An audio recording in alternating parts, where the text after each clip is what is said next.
We need to talk about people-pleasing in the bedroom, specifically saying yes to intimacy that we truthfully don't want. I'm not talking about situations where we're coerced, but situations where we feel awkward about saying no, so we say a convincing yes. 10 years ago, I was out with a guy who asked me back to his place for intimacy.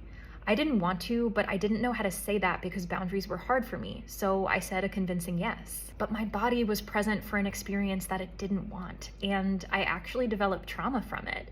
So in future intimacy with other people, I would panic or feel revolted or freak out. I didn't have the language to talk about why, because there was no bad guy in my past. I was the one who had said yes. And so I didn't think the trauma I was experiencing was valid, and I didn't get help. I've spoken with hundreds of people who have been through this and don't know how to talk about it, because maybe the person they said an unwanted yes to was their spouse or their partner, and they don't want to make it sound like they're the bad guy. But there doesn't need to have been a bad guy for you to leave an unwanted encounter with pain that is valid and worthy of help. Research shows that there are so many reasons why we might say yes to unwanted intimacy and so many ways to break the pattern.